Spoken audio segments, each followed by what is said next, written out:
And welcome to a WorkSource Spokane workshop. This is part of our Job Hunter series here at WorkSource Spokane. And in this module, we are going to be discussing job search strategies. Now, there's a whole lot of information that we're going to be covering. So just to give you a brief agenda, we're going to talk about what we're going to talk about. In today's module, we're going to be talking about several different topics, and it's not going to be me that's going to be telling you about all this. We have several of our workshop instructors that are going to be going over these topics with you. We're going to hear from Bill Kenyon, one of our great workshop instructors here at WorkSource. We're also going to hear from Mike Anderson. Mike Anderson, a former recruiter, another one of our great workshop instructors. And then at the end, we're going to hear from Tony Parks, and that is our workshop and assessment team manager here at WorkSource Spokane. We're going to talk about a lot of different topics. We're going to start off by talking about how to identify your career goal. We're just going to do a high-level overview of that because there's a lot more details that go into that, and there's going to be unique situations for each individual. We're going to talk about how to identify the hidden job market and what that even is. Talk about the iceberg.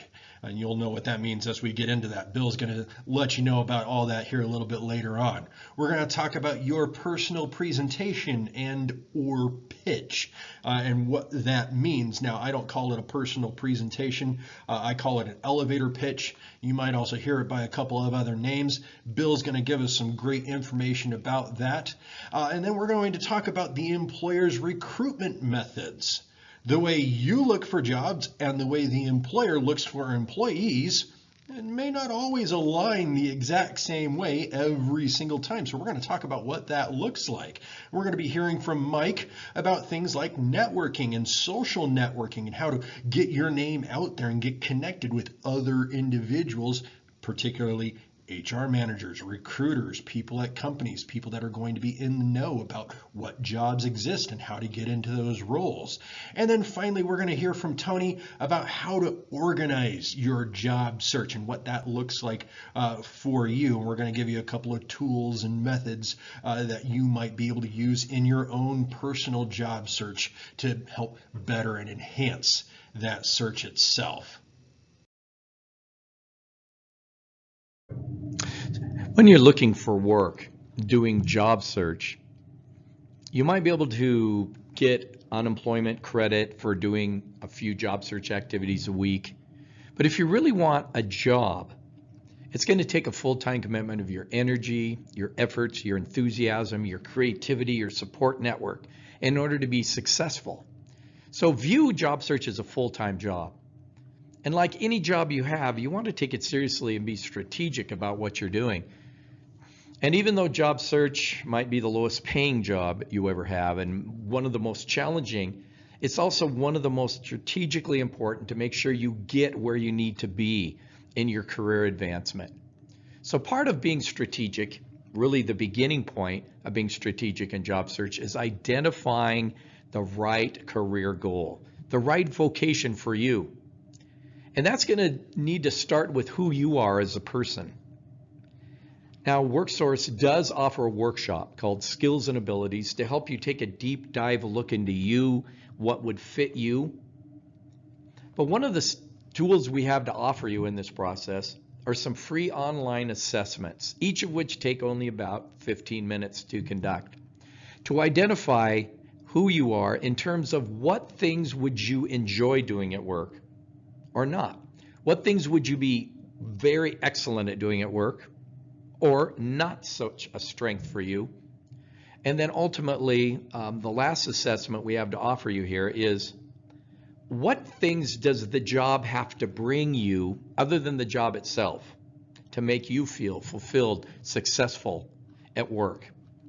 So we have 3 online assessments that you can access by simply remembering one word, career, and going to worksourcewa.com, clicking on first career tools, and then you'll see a link under that menu, Career One Stop, which will then take you to a link that says Explore Careers, and there will be 3 assessments: interest assessment, skills assessment, and work values.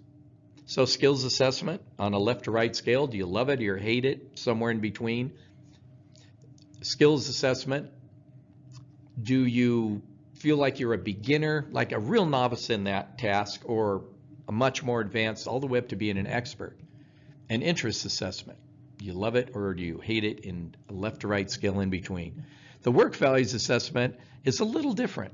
Instead of a left to right scale, you have some cards representing 20 different things a person might value at work, and you place them in the order that work for you. Well, you know, things like using your main talents or abilities, opportunity for advancement, friendly work environment. And for each of those assessments, you'll be given a list of 100 or more jobs that match your assessment answers, jobs that would match you. And although you'll see many of those jobs as being, obvious they'd be on there because you've done those things, you'll always see at least a few that your response is, I've never thought of doing that, but it sounds interesting. You can click a link and learn all about that job. Or if there's a job that occurs to you on your own and you're interested in it, on the same website, just enter the name of the job, your location, and you'll get all of that information as well.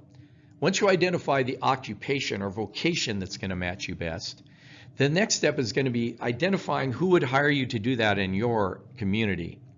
So we have a tool that you can use through the unemployment website. If you just go to esd.wa.gov, you'll find a Find Employers tool under the Labor Market Information tab. And you can enter different fields of work, different communities, and find employers. But it's much easier probably simply to just do a Google search or a yellowpages.com search to find the employers in your area. And once you've done that, do research on those employers to find out which ones are going to be the best bet for you to pursue. So be strategic by going for the right job and with the right employer. Let's take a look at how you might be looking for work right now. There's a lot of different methods that are available to you to seek employment. Some of them very old school, been around a long time. Some of them a little bit more innovative or up to date. You might be looking for work through family and friends. Your family was in that field of work, so you have connections there. You might be doing it by going to networking and talking to other people in your field that you've been to school with, neighbors, friends, and so on, that have contacts that might help you get a job. You might be going to a temp or staffing agency that would serve as a middleman between you and your prospective employer to find you opportunities to work there, initially working for a while for the staffing agency, and then transitioning over, if the host employer likes you, into being a regular employee. You might even be as old school as looking for jobs in the classified ads in the newspaper in the help wanted section. You might be going directly to an employer that you've just decided is very appealing to you and knocking on the door, coming in, contacting them by email or by phone, and inquiring about opportunities they have. In the late 20th century and early 21st century, we began to see job boards pop up as websites on the internet where you could find job openings listed and apply for them right online. And then very recently, with the advent of social media platforms like Facebook, Instagram, X, formerly called Twitter, or especially LinkedIn, you can network with people through social media that may have opportunities or connections that you need to help you get a job. Which methods are you using? So let's take a moment and think about, of these methods, which are the top 3 that you're really focused on right now? And how successful are you being using those methods to get the opportunities you want?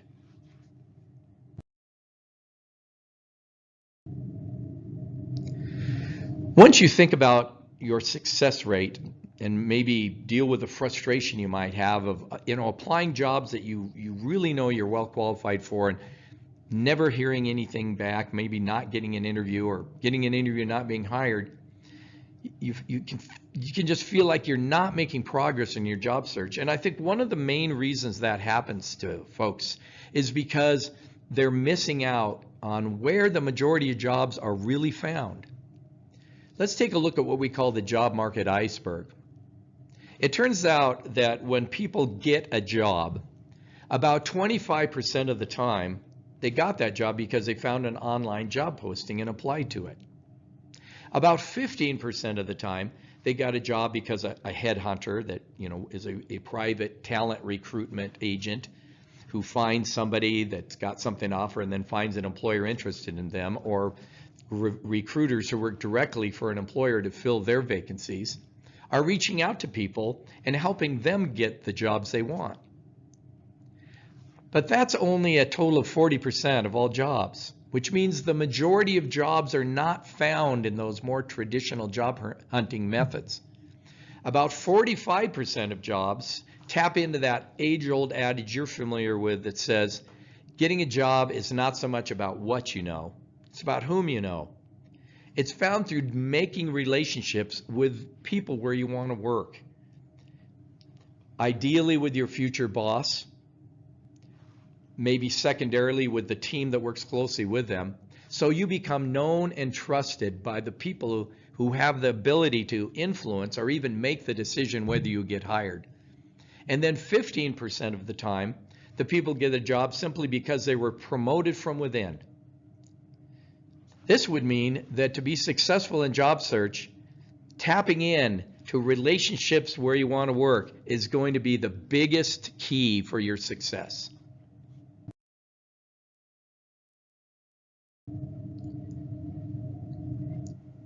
Are you tapping into those methods? Are you strategically reaching out to people who work where you want to work, especially your future boss? Are you finding ways to become known, or are you simply relying on anonymous and easy and non-threatening job applications online? If it's working for you, keep doing it. But if it's not, open your eyes to other opportunities and methods that you might pursue so you can be successful in getting the job that matches you the best.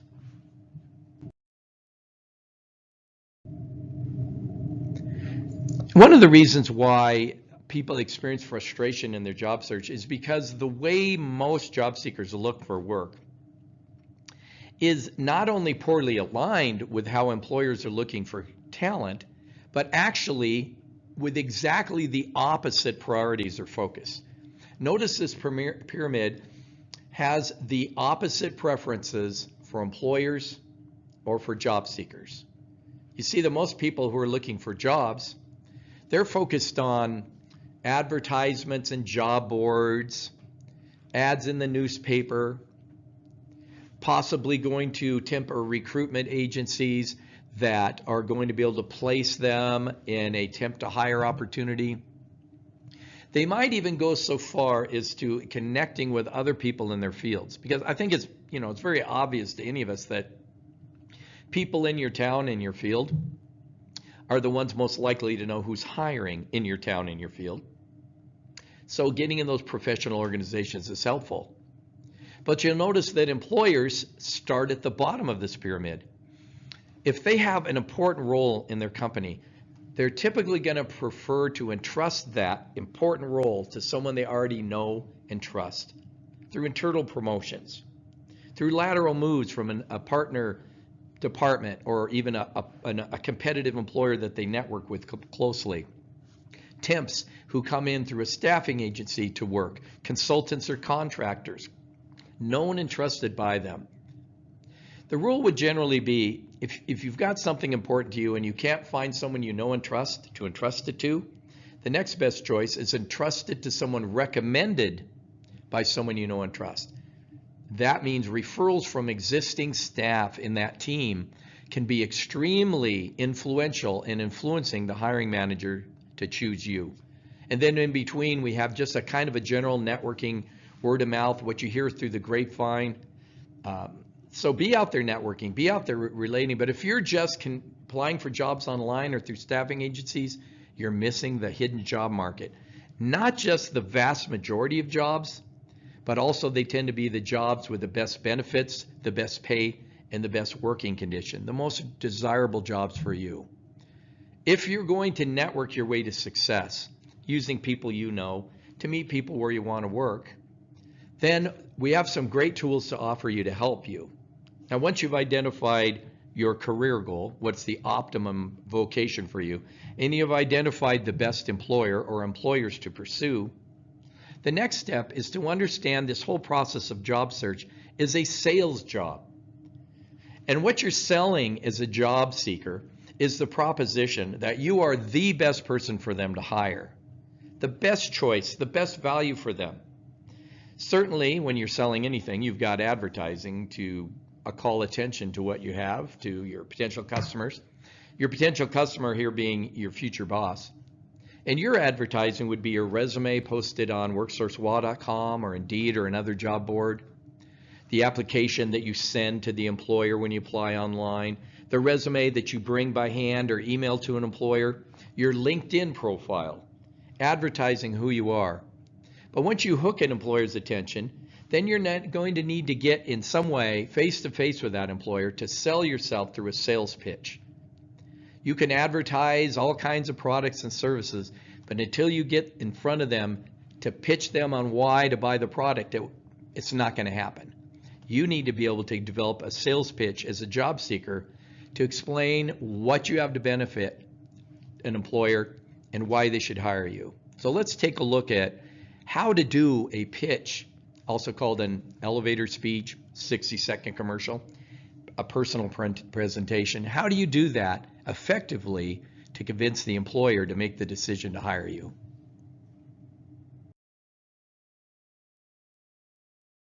Hey everyone, this is Byron Clark. I've been a recruiter for 5 years, and today I want to walk you through how to create an elevator pitch for job seekers, the basics of what you need to know to feel comfortable speaking in front of a hiring manager or any interviewer. In particular, we're going to focus in on what you're going to respond with when they say, "Tell me about yourself." The basic idea behind an elevator pitch in a broader sense is you're in an elevator with somebody, you have 30 seconds, what are you going to say to catch their attention enough that they want to learn more when that elevator ride ends? So that's the basic idea, but we're going to narrow it down for that one specific question of tell me about yourself, or what can you tell me about yourself? So this elevator pitch for job seekers is very important. The first reason is it sets the tone for everything else you say. So if you describe yourself as an expert in one thing, it's going to elevate how future things you say are perceived. Whereas if you describe yourself as a generalist, or you don't really speak to a certain area that you're strong in, later when you go back to try to talk about that area and talk about your accomplishments in that area, it's not going to sound as strong. So you really want to be specific and pick the most important things to target for the job that you're going in to interview for. Let's go through the 3 basic steps in your elevator pitch. The first step is who are you and what do you do? So the basics of what you've been doing, what your skills are. The second step is why should they care? So you need to give something specific, something interesting, an accomplishment, something that sets you apart from everybody else who's doing what you're doing. So if the first thing you said was, I'm an accountant and I've been doing accounting work for X years, okay, what makes you different? What's a unique project? What's something interesting that you've done? The third step is, what do you want? Why are you telling them this? So if in the case of interviewing, it's going to be, what are you looking for? Why are you interviewing? What's important for you to find in your next position?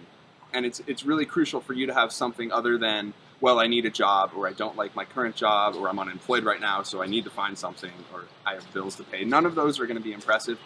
You need something compelling in terms of why you want this job and what you're targeting in your job search. So again, the steps are, who are you and what do you do? Why should they care? And what do you want? So if I were job searching, here's an example of what my elevator pitch would be. So they might ask, what can you tell me about yourself? And I would say, okay, my name is Byron. I've been working as a recruiter for the last 5 years. Most recently, for the last year, I worked in the New York City tech startup community, and my group was focused on helping growth stage tech companies hire software engineers as they grew and expanded. One of the interesting things we did is we put the first 5 software engineers onto Spotify's team when they first opened an office in New York City, and now they've really ramped up. But that was key to them succeeding here in the US. So that was a big accomplishment. Right now in my job search, I'm looking for a fast-growing technology company that I can come in. I'm looking for a company that's really doing a lot of hiring this year that I can help while growing my own career. So I really want to come in and make an impact somewhere, not just maintain the status quo, not just find a place where they're looking for somebody to just keep things running as is. So that would be my example. A couple of things to remember when you do yours. I mentioned this earlier. One, be specific. You want to sound like a specialist. Don't say you're an accountant, say you're a tax accountant. Don't say you're a recruiter, say you're a tech recruiter with startups. One other thing to remember at the end, you want to sound ambitious. You want to sound that when you describe what you're looking for and what you want, step 3, sound like you want a challenge. Sound like you want something that's a little bit of a stretch. Don't sound like you're just looking to hop to the next job that's going to have you doing the same thing. Companies would much rather hear the former rather than the latter. So in terms of your challenge, review the steps above. I'm going to put a helpful link below as well with more detail on each of those 3 steps if you need any more info or if you just need a little bit of guidance as you piece your own elevator pitch together. And then record your own. It's okay if you just use a simple cell phone camera. Don't worry about the video or audio quality. Worry about your message and hitting the 3 points that you want to hit and finishing strong by sounding ambitious. That's really the most important thing. And by doing this, if you practice something and you go into an interview knowing what you're going to say, even if you only hit it like 70% when you're in that interview, let's say you get nervous and you miss a little bit, it's still going to sound twice as good as somebody who is saying it on the fly and doesn't have something prepared. So this is very worthwhile. It's going to help you feel more confident speaking, and it's going to help you land a job. To summarize the outline of a sales pitch for job seeking, start with what are you doing right now? What have you been doing in your career that's relevant to the job you want to get next? What skills have you used? What job duties have you had? So you give an introduction of yourself. Hello, my name's Bill Kenyon. Currently, I'm looking at opportunity to utilize my skills or experience or knowledge or education in career coaching is what I would say. Next, and equally importantly to an employer, is why are you passionate about doing that? What about that field of work causes you to bring passion, motivation, and energy into the job? It turns out that work performance is not just based on how well trained or skilled you are, but also heavily dependent on how much excitement and enthusiasm and energy you bring to do the job well. So identifying why you're passionate about that. Why do you want to do that work? What is it about that work that really motivates you? The employer's not going to understand what you're going to bring success. And then the last part of the pitch is, what are you interested in learning or doing next? What kind of job are you looking for? What kind of an opportunity you're seeking? Let them know.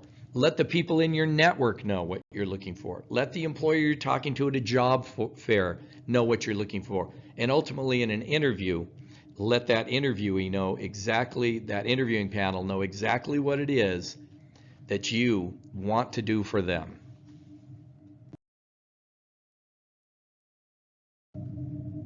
Here's an example where you might be very strategic in identifying the vocation that fits you best, and then doing research to find in your community who are the best employers for you to work for.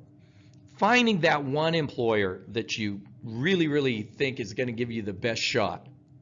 Now, don't put all your eggs in one basket. You should have more than one employer, perhaps as many as 20 that you're targeting in your field, in your community. But you're going to have that one that you love the best, and you're always going to put an egg in that basket to pursue relationships with that employer. It's not a bad idea at all to directly approach the employer through a personal visit, through a phone call, through a request for a video meeting, to present yourself directly to the employer. In this case, the receptionist says, "How can I help you?" And the job seeker, who's done their homework about the employer and prepared themselves to be successful in the field, says, "I'm currently seeking opportunities to use my background in software development. With your recent growth," which shows they've been doing research on the employer enough to know they're really interested, "I was wondering if there's someone I could talk to about potential opportunities." That's a great way to introduce yourself when you go in person to an employer, as opposed to walking in and saying, "Are you hiring?" or "So what do you do here?" No, figure out what they do and why you want to be a part of doing it, and then present yourself well. Note that the job seeker is dressed appropriately for an interview in that field of work. There are opportunities through WorkSource almost every day somewhere in the state for a job fair.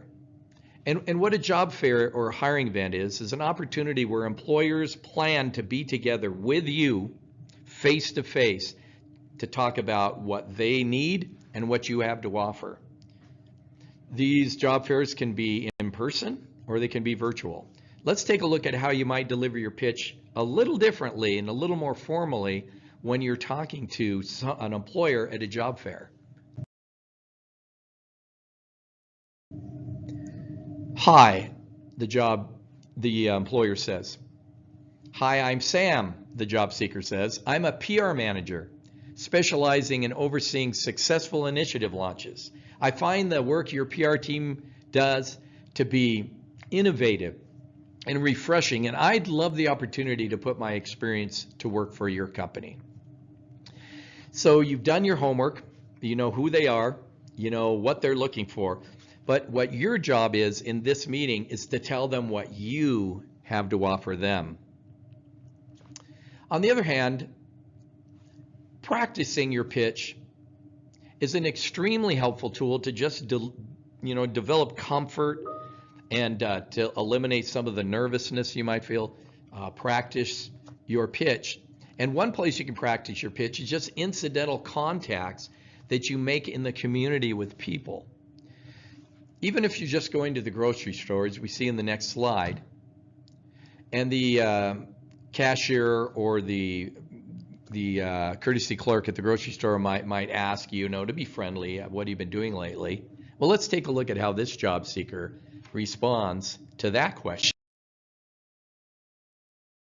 in a casual context. Many times cashiers, other retail staff are trained to develop relationships with you by asking questions like, say on a Friday, they might say, you got any interesting plans for the weekend? On a Monday, they might say, did you do anything interesting over the weekend?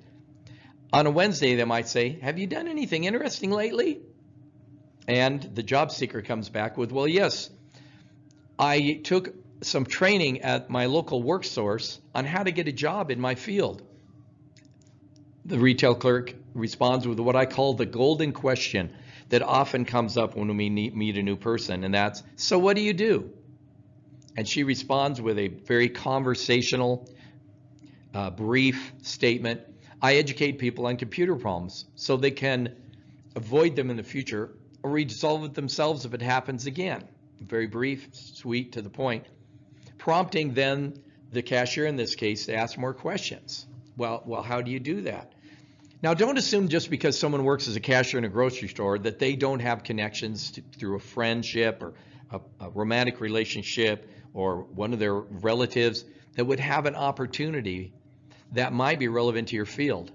For instance, what if this cashier said, that's really interesting you said that because my cousin just moved here from Minneapolis. He's opening a store to sell computers, cell phones, and other mobile devices like tablets. At dinner the other day, he said he really wants to hire some people for his store that are going to be able to provide tech support or customer service support to do exactly what you're saying you know how to do. You should talk to him. But even if you don't make a connection like that, that's going to lead to a job opportunity, practicing may not make perfect, but it will make excellence in your delivery of your personal pitch.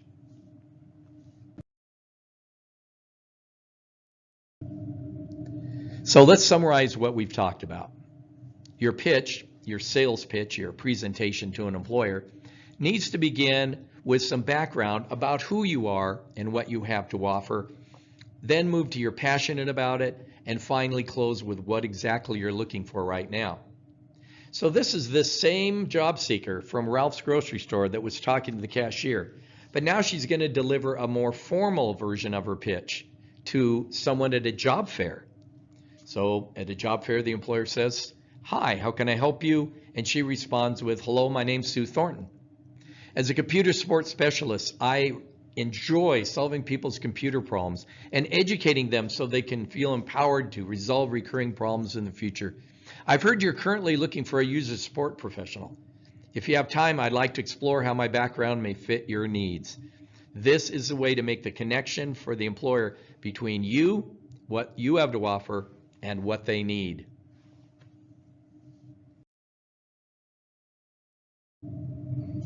Hey, good afternoon. This is Michael Anderson. I'm picking up where Bill left off, and right now we're going to talk about your pitch. Personally, as a recruiter, I was always kind of taken back by the word pitch. What I look at is presentation. It's like what you've got to be thinking about to open a conversation up with somebody to delve deeper into you and see what you have to offer. So when you think about this, before you deliver it to anybody, what we're talking about is the introduction piece. What have I been doing in the past that's relevant to what I'm applying for? What do I like? There's the passion. Again, to me, you don't have to be passionate about what you do. It's great if you are, but like what you do and be good at it, and then be able to tell me why you like what you do and why you're good at it.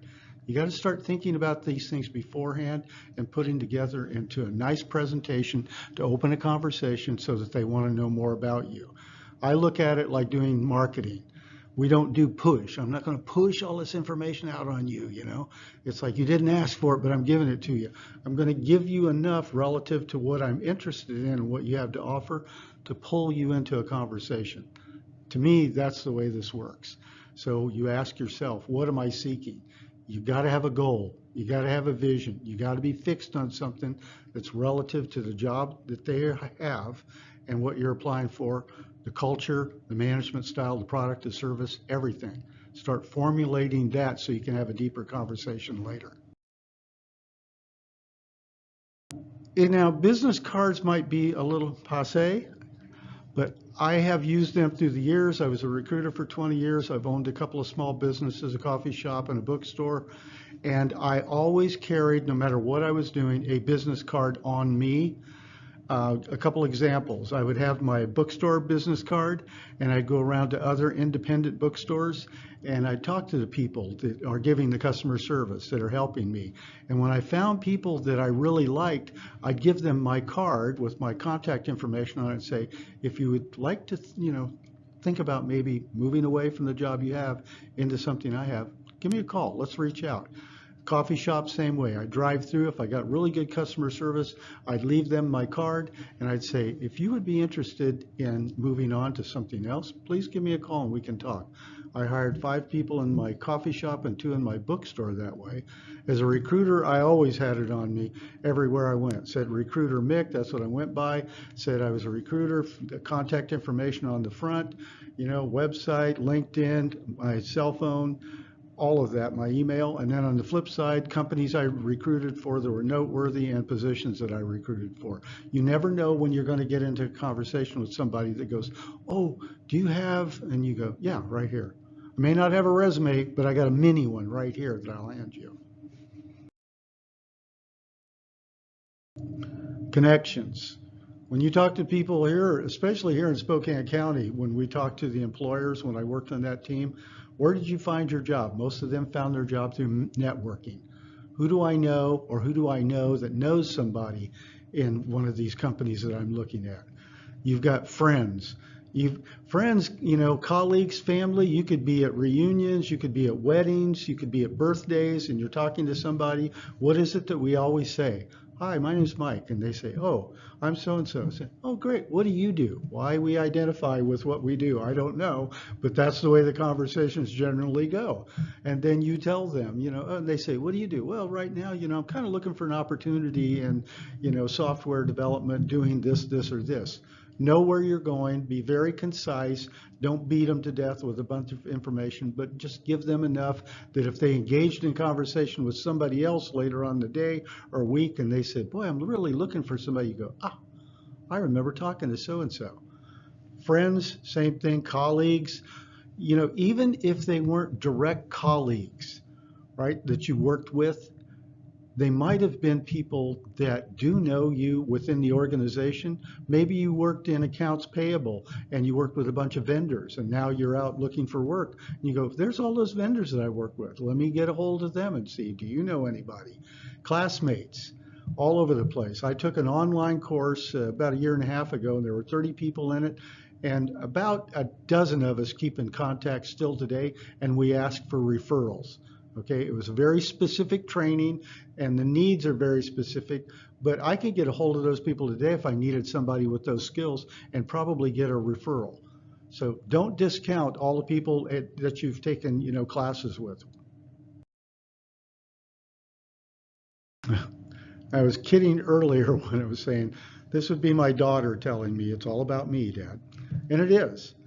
But what this represents is if the me here is you and you go out and tell friends, family, colleagues, and other members of organizations, associations you belong to, that you are looking for an opportunity as in this type of organization, you do that today and after 2 months, this whole thing is full of names. Right? They go out and tell people, and then they go out and tell people, and they go out and tell people. And that's what this is all about. But you have to be specific about what it is you want, what it is you're looking for. If these people are going to help you, you have to help them. I guarantee if you go to Aunt Margaret and say, I'm looking for work, she's going to say, Dairy Queen's hiring. And you go, no, I'm a software developer. Help them. They're glad to help you, but you need to help them. I like this because when I do the workshop and people say, but I don't do social media. You don't have to do social media to expand your network. Again, how many people do we know that we used to work with? How many people do we know that we went to class with? How many people in our neighborhood? Right here, when you talk about activities, when I lived over on the coast and I'd go to my son's soccer games in Marysville, I don't know how many people would come up to me and say, wow, can we talk about, I heard you were a recruiter for Nintendo and I really want to work for Nintendo. I got to the point where I couldn't go to the soccer games anymore because it was taking up all my conversation talking about work there. But that's the way these things are found. And these people, I don't blame them. This is how you expand your network. But think about the things that you regularly do, like a lady that was going and working out every day at 2 o'clock at this place. And the lady that owned the gym noticed her and said, I noticed, that you work out every day. You're very diligent, but you're also helping people around you. Have you ever thought about being a personal trainer? And she said, yeah, I thought about it. She said, well, you go get your certification and I would tell you I will hire you. And she did. And now this lady does this as a side gig on top of her regular job. And in the evenings, she works with 2-3 clients a night. And she gets a free membership. She gets to work out, but she gets to help people too. Okay. And it's like I was telling Tyler earlier, it's like I go through, the drive-through to get my coffee in the morning and they know me now. Because we've always talked. What do you do? Well, I do workshops down at WorkSource, helping people look for work. She'll say, oh, what workshop are you doing today? And I'll tell her, or, oh, I told my friend that, who's looking for work to get a hold of you guys or to go to your workshop. This is the way it happens, just casual conversations. And in here, when I do the hybrid workshops, we've got several people online from across the state. We have people in the room here. And when it's break time, I say, feel free to talk about and discuss with other people what's going on with you. If you've got job clubs, at your work source, another way that you go out and say, oh, I remember in our job club, you said you were an accountant. I was looking for work over here as accounts payable. They said they needed, this person to be just like you. Give so-and-so a call. This is how this works. We run job fairs here. We do a virtual one the first Thursday of every month. Plus we have sponsor occasionally others out in the community and here. We do hiring events constantly. And we do employer showcases, which is here in our office where an employer comes in 2 or 3 times a week. They sit here from like 9:30 to 12:30, but you can engage in direct conversation with them. The virtual job fair, you can do the same thing. You can come in, you can break out into a booth and get used to talking to an employer, asking them questions, hey, this is what I've been doing. Do you see that maybe I could do something, a class or something, a certification I could get? Ask the questions. Start getting accustomed to doing that. But you got to branch out. You got to tap into your local, job service office too in order to do this. But reach out, start connecting. Okay, when we talk about using your pitch, or as I refer to it, the presentation to try to open the door to further conversation, there's direct contact with employers. Maybe it's a hiring event here, hiring event outside the community. Maybe it's they have an open house where you go in and you're talking directly to them. And you want to have that presentation, if you will, where you explain who you are, what you're looking for, and why the connection with them. They have what you're looking for. You always have to make that connection, okay? And maybe you're connecting with people in your field. Maybe you belong to an association or an organization, either online or in person, or you go to meetings and you share constantly, that here I have a need for such and such. Maybe somebody knows it. You're constantly keeping up with the training, the certifications, all those things that's needed to do your job. This is one place then where you can let people know, hey, I'm open right now to a new opportunity. Again, job fairs and hiring events, always. You're talking like if we have a hiring event here, you stand up, you present your resume, you talk to the representative of the company. They're going to say, what are you looking for? You say, well, I noticed you're looking for this. I have this in my background. You open the door to have a conversation, but know again who you are, what you have to offer. Now, in an interview as a recruiter hiring manager, I'm going to ask you, tell me about yourself. Basically, it's to get you to relax and talk about something that you're familiar with, which is you. But in that, I will say I have my rule as a recruiter, the 80-20 rule, which is give me your answers as 80% professional, 20% you, because I still have to know who you are. Now, networking events, this is the same thing. You could do a networking event. Some of the Chamber of Commerce's offer them. Some of the WorkSource offices offer them. It's the same thing. You go out, you're at an event, you talk to people, just use that pitch, that presentation, if you will, to open a door to where you present a little bit about yourself, and if somebody's interested, they delve deeper into conversation. That's what you want. You want the door to open, you want to engage and pull them in, not push all this about yourself out. Incidental contacts, once again, it was like if I had my business card, I'm at a wedding, I'm at a birthday, I just meet somebody, an event someplace, I'm taking a training with someone, we get to talking, and I go, wow. And they say, oh yeah, I was looking for work too, and I was over at this company, they didn't have what I want, but they had a job that you're looking for. Now that you mention that, you might follow up with so-and-so. All these connections, always, that's what you're doing. You're widening the circle, you're branching out, you're increasing your network constantly. Even after you have a job, you do the same thing. Okay, when we talk about social media being a powerful tool, it is. It doesn't mean that that's the only thing that's out there, though, but keep in mind, for those of you that want to use social media, we have LinkedIn, we've got Facebook, we've got Instagram, and we've got Twitter. It's always keep in mind, put your best foot forward, because I can tell you as a recruiter, I would actually go in and look at people's social media. If I was considering interviewing them, I never made a decision whether to interview them or not, or hire them or not, but it told me who you were.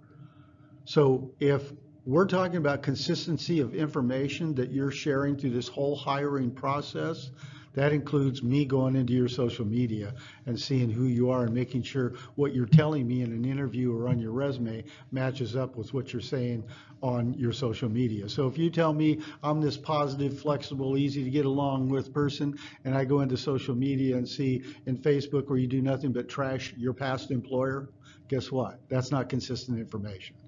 So when we say put your best foot forward, be aware before you go in and even apply with a company, make sure that you've gone back in, go through your LinkedIn, update your profile, redefine yourself, your profile in there where you talk about you, the passion or why you like doing what you're doing, what motivates you. Be appropriate though, be positive, but be consistent with the information.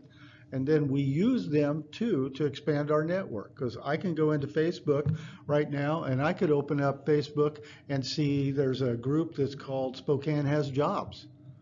And I can go in and have a look at that and see who's saying I need help, and then also people that are posting saying, hey, I'm available from 9 o'clock to 3 o'clock in the afternoon while my kids are in school. I could do this, and this job. People then suggest and help each other out. Say, hey, you should go over and talk to so-and-so. You should talk to so-and-so. This is a great place to share. This is a great place to expand your network. This is a great place for me as a recruiter or hiring manager to go in and get a look at you, the person. But when you say post and review regularly, personally, I'm not a great poster, but I review regularly. I'm always on it, and I do add comments, and I do share when somebody shares something that I think is really, really important. Now, personally, I like LinkedIn. I've been on it since 2005. I will say, I'll qualify this right now. If you go into LinkedIn and you look for me, my profile has never had my picture on it. I've always wanted to be gauged on my content, not my face. Okay, and I've been hired a lot through LinkedIn through the years. Okay, but one of the things is when I go in and I talk about using LinkedIn to find a job, for example, let's say I go in on Google and I say, I was a recruiter. I'll say, recruiter jobs Spokane. And Indeed comes up, ZipRecruiter comes up, all these come up, and then a company like Itron comes up. And this one, actually, this was written before I joined the team, but Itron came up as a recruiter. I reached out, put in Itron into LinkedIn, pulled up the people link, saw the people that worked there, went in and then said HR because I wanted to work in HR, specifically talent acquisition or recruiting. It gave me these 5 people right here. I actually went into each one of them and IM'd them and said, I'd like to connect with you. And specifically, I would like to talk to you about the job you have there as a recruiter. I said, I have years of experience. As you see, go into my profile and you'll see. Now, at that time, I had a premium account. I could go in and see who's looking at me, right? So I could tell if any of them came back and looked at me but didn't respond. It just so happens that 2 people came back and looked at me, Sean and Sarah, and you can see my name down at the bottom, and this was done by Bill long before I came on the team. This is the way I go in, and I ask them the hard questions. You know, I want to know about management style. I want to know about who's my boss, who does my evaluations, what are the challenges you're looking for, what is the culture, okay? And honestly, on this one, the information I got back was, you know, I didn't really want to be part of that. I've done this job over on the coast, so I didn't really pursue it. But what you're trying to engage with is getting an informational interview, ask them, you know, them ask you, do you have a resume? Right, based on that information. But you're connecting with people that work there, and I really, really endorse doing research at this level. This is where you find out, is this a place where I really want to work, instead of being in the middle of the interview and going, I don't really want to work here. Do it now. All right, save yourself a lot of trouble, save them some trouble too.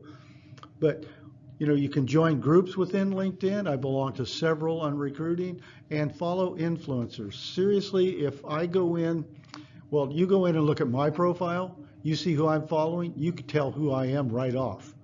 I'm following Richard Branson, Adam Grant, Simon Sinek, Brene Brown, Mel Robbins. You know exactly who I am. All right, but I have to do the same thing.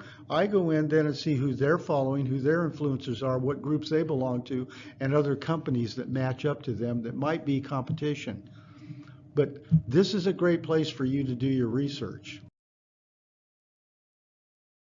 Now, with the goal being, you know, for me, going in and getting an informational interview, maybe I reach out and I connect with them on LinkedIn. And they say, sure, let's connect. Yes, let's have a discussion.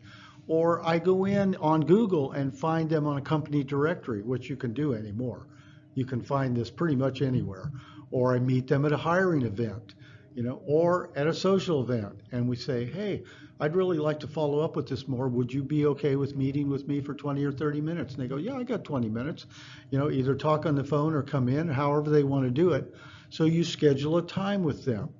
Now, the thing that you do is all of this information you can find out online as far as benefits and pay, or, you know, social events, whatever they've got going, whatever their culture, find out on their website. But when you get to the point where they want to sit down and you ask really good pointed questions, this reflects on you, the professional.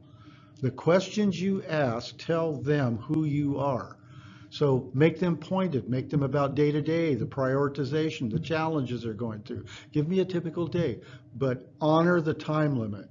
When 20 minutes is up, you're looking at your watch and you're saying, hey, the 20 minutes is up. I thank you very much for your time. I'd really like to continue talking, but you know, maybe we could do this at another time, but thank you again. Establishing then a networking relationship. And maybe if you didn't meet them on LinkedIn, you say, hey, I'd like to send you an invite on LinkedIn so that I could continue following, maintain the connection. However you phrase it, you're networking, okay? But make the questions count and honor the time. So how did you get started in this business? Some of the easiest questions that you can ask, that you learn so much about the people who do it. What do you like about this job? What do you like about this business? Ask them personal. Get personal, because that's what this is all about. But this opener right here is, how did you get started in this business, is great, because it gives them a chance to talk about the high points. What do you like about working here? When I do an informational interview in a place that I want to work, I ask the one question all the time: how does your company show that it values its people? Because that's important to me. Who am I reporting to? Okay, who does my evaluation? What is the biggest challenge with this? As a recruiter, that's what I want to know. What's the biggest challenge you have with finding people? I worked at Coldwater Creek up in Sandpoint, and the biggest challenge was finding people that would move to Sandpoint. I had to relocate virtually 70% of the people that we hired. They came from outside the area. But how did I get started in this business is one of the questions. I expect that. I expect them to put me on the spot, and I expect that if I don't answer, it'll be a red flag for them. If I'm humming and hawing of why do I like working there personally, then I'm probably sending a red flag. But be prepared to ask some really, really pointed, good questions. Hello, my name's Tony Parks. I'm here at WorkSource Spokane. You just got done hearing from Mike about an informational interview.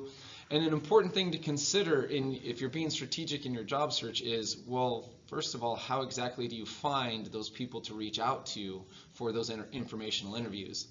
And an important part of being proactive in your strategic job search, rather than reactive, in doing so and finding those employers ahead of time, you can substantially reduce your competition for a job by making contact with an employer before their needs go public. And what I mean by that is, oftentimes a hiring manager might have a hiring need, but if they're short-staffed already, they're probably hard-pressed for time, and they might not have even had the time to create the job posting yet. So this gives you an opportunity to get your foot in the door before they even post the job for hire. So a couple ways to find employers who might be hiring. Now that you've figured out exactly what it is you're looking for, you want to find employers hiring for that particular thing. So yes, the yellow pages, as are up on your screen, still exist. However, they're not just a giant book that doubles as a booster seat anymore.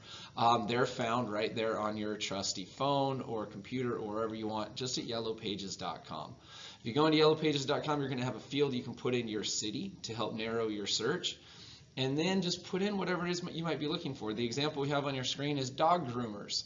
If you decided you wanted to get into dog grooming, just simply put dog groomers into the yellow pages. You're going to find the people in your area hiring for that particular role. If you want to go into accounting, you can put in accountant into the yellow pages and see what comes up. Those would be the people hiring. Whatever it might be, you can put that into that field. It's going to narrow it down. Now you have a list of people you could reach out to and ask for that informational interview, or simply reach out and ask, do you happen to have any positions available? Even if they don't have them posted on Indeed or on WorkSourceWA.com, it's still a good idea to reach out and ask, because like I said, they might be sitting there dreading creating that job posting, and you might just reach out and save them the step. So it can be a very effective strategic way to go about your job search. Another great source for this is on the esd.wa.gov page. There's a Find Employers tool. Works the same as the yellow pages, so it can work either way. And then you can click on the ones that you find, get all kinds of information about what they're doing as a business, and decide if that's someone you want to reach out to that would be a good fit for you.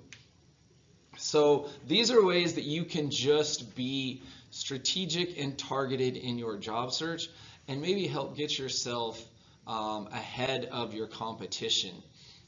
So very effective tools. Definitely encourage you to take a shot.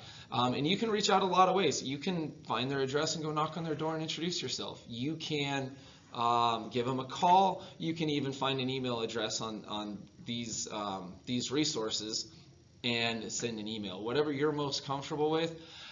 I tend to be a little bit old school in this regard and think if you can walk in the door, have a little folder that has your resume, maybe has some references, some different things, just in case they ask for them, and just ask the question, hey, just wondering if you guys are looking for anybody in whatever field it is you're going for. So good little icebreaker. And next we're going to kind of get into overall how to organize your job search in an effective way. All right, let's talk about strategically organizing your job search. This is going to be really important on how effective your time and energy ends up being toward your end goal. And I'm going to give you some suggestions, but at the end of the day, I think this is really important. That's why I want to start with it. It's really important that you develop a system that you believe in. Because if you're using someone else's system just because they told you it's what works, but you see flaws in it, then you're going to find a whole lot of excuses to bag it and stop doing it. So it's important that you believe in whatever system it is that you're using. I always go back to use the analogy of training for anything physical in life. It's never easy. And if you don't believe in your program, in the training program that you sign up for, then you're going to find a lot of excuses to bag a lot of different workouts. So we want to eliminate those excuses, so you're going to need to believe in it. Now, back in the day, it was common practice to encourage people to have a folder or a binder where they kept all of their information for their job search.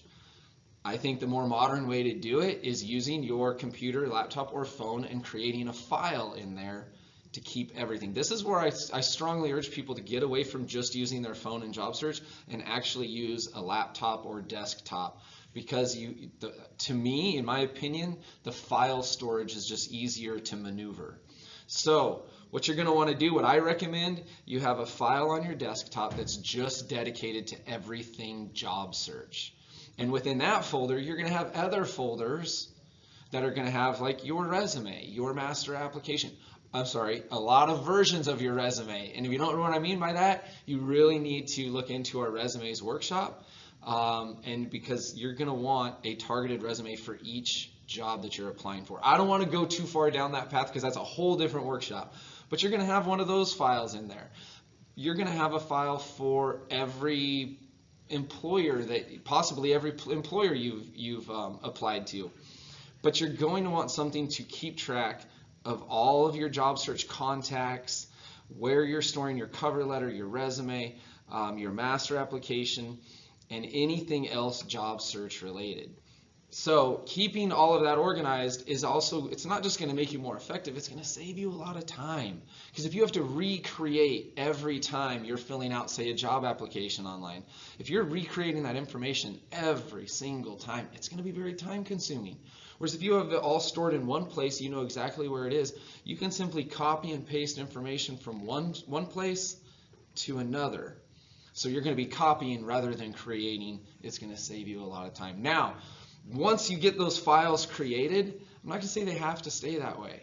And again, I don't want to get too far into our applications workshop, but your master application that you have stored there, is what that is it's a place to have every single bit of information about yourself and your job history that could possibly be asked on an application. And if you get asked a new question on an application that you don't already have there, then what you need to do is then you need to take it, okay, now I'm going to add this so that if it comes up again, I'm saving my answer.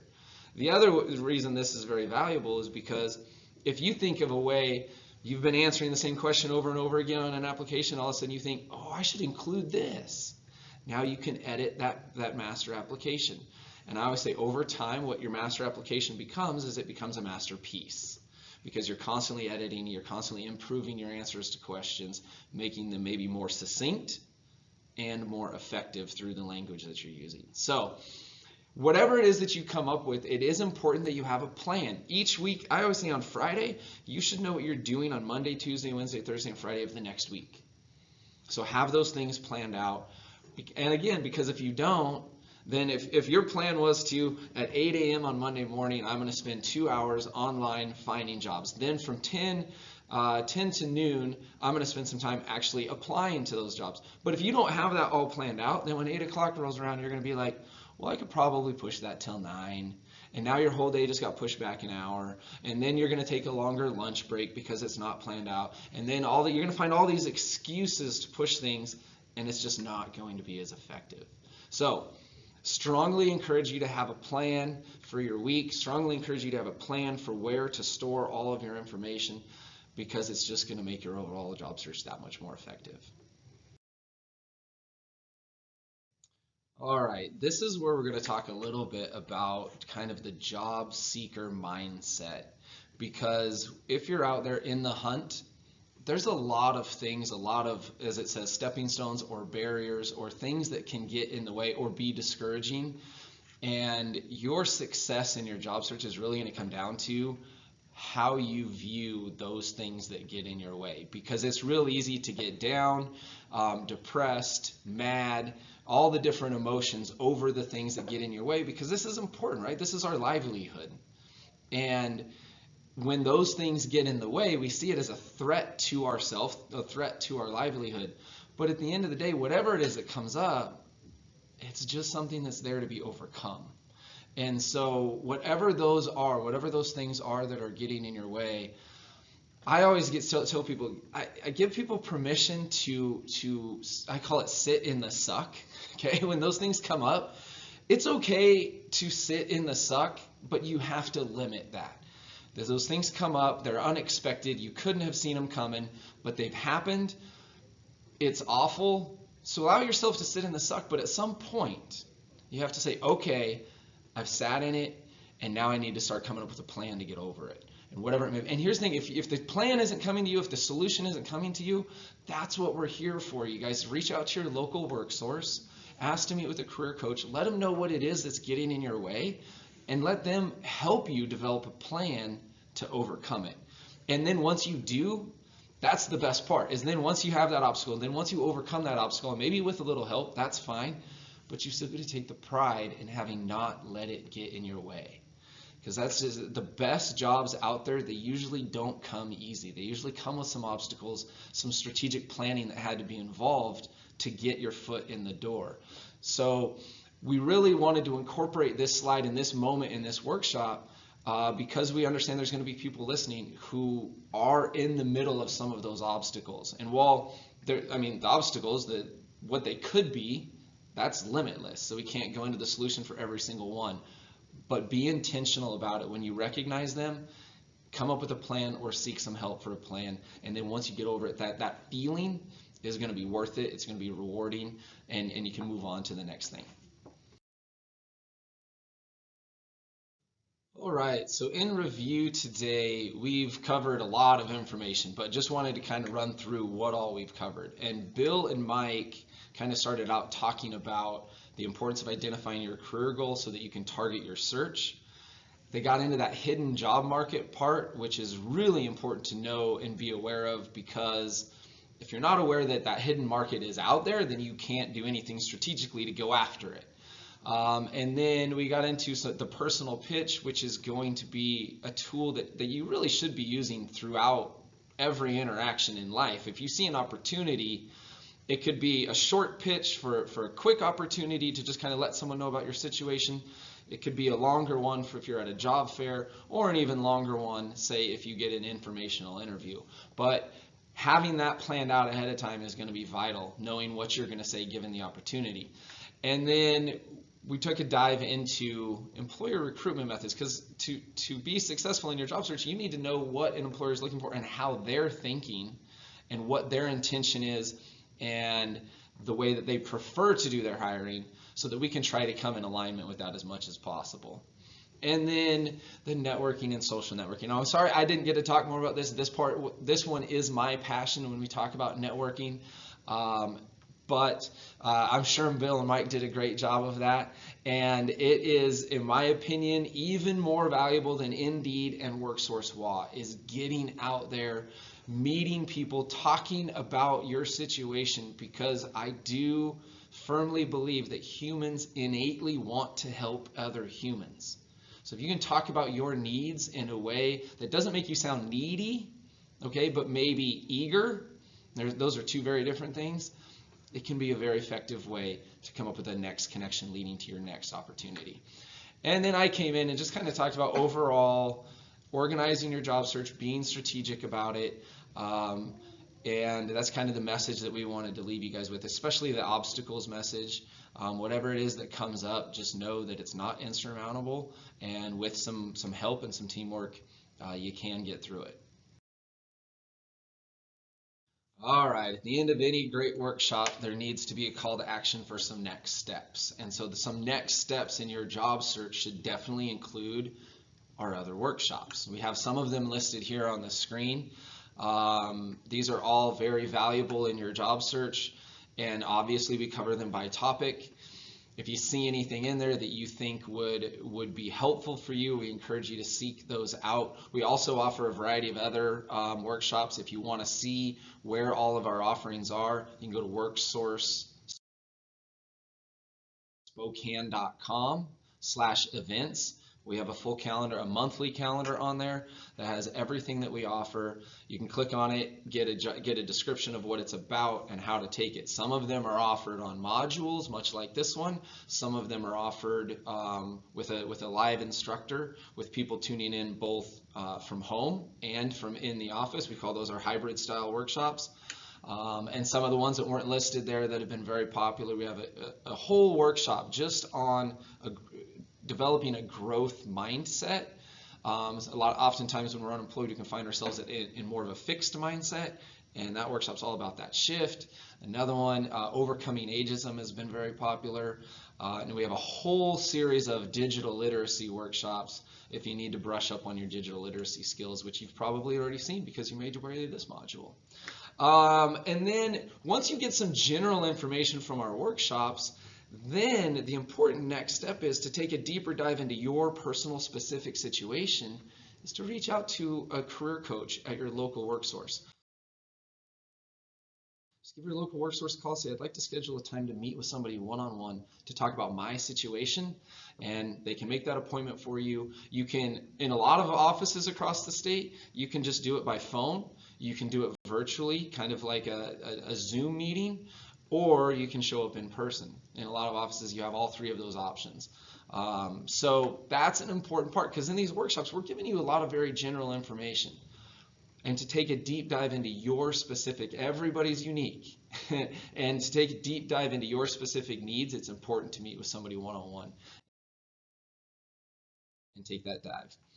And ultimately, we just want to say thank you. We know, you decided to be here. You trusted us with your time, and we take that very seriously, and we want to provide you with some good information.